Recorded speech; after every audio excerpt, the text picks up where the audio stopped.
नमस्कार, मैं मनु चौधरी आप सभी का स्वागत करती हूं IIMT मीडिया के विशेष कार्यक्रम हिस्ट्री ऑफ द डे में। महान स्वतंत्रता सेनानी गोपाल कृष्ण गोखले का आज के दिन हुआ था निधन। महान स्वतंत्रता सेनानी, समाज सेवी, विचारक एवं सुधारक गोपाल कृष्ण गोखले का निधन 19 फरवरी 1915 को हुआ था।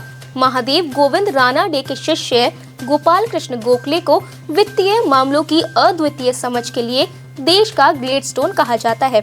उन्होंने 1905 में सर्वेंट्स ऑफ इंडिया सोसाइटी की स्थापना की, जिससे युवाओं को सार्वजनिक जीवन के लिए प्रशिक्षित किया जा सके। गोखले का मानना था कि देश के लिए वैज्ञानिक और तकनीकी शिक्षा जरूरी है। महात्मा गांधी उन्हें अपना राजनीतिक गुरु मानते थे। छत्रपति शिवाजी महाराज का आज के दिन हुआ था जन्म। छत्रपति शिवाजी महाराज का जन्म 19 फरवरी 1630 को शिवनेरी के किले में हुआ था।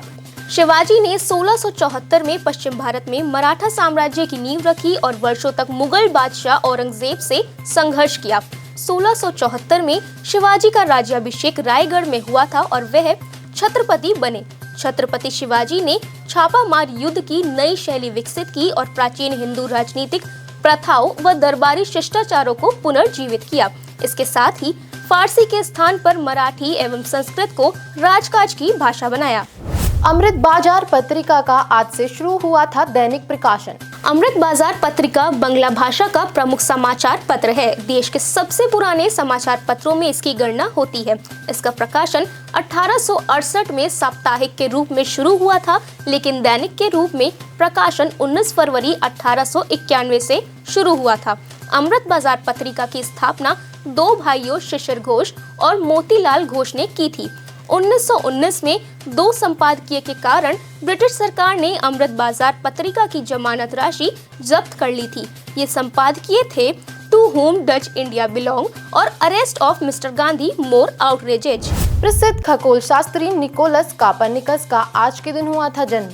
प्रसिद्ध खगोल शास्त्री और गणितज्ञ निकोलस कापरनिकस का जन्म पोलैंड में 19 फरवरी 1473 को हुआ था। उन्होंने बताया था कि पृथ्वी अंतरिक्ष के केंद्र में नहीं है और हीलियोसेंट्रिज्म मॉडल लागू किया था। इसके पहले पूरा यूरोप अरस्तु की अवधारणा पर विश्वास करता था कि पृथ्वी ब्रह्मांड का केंद्र है।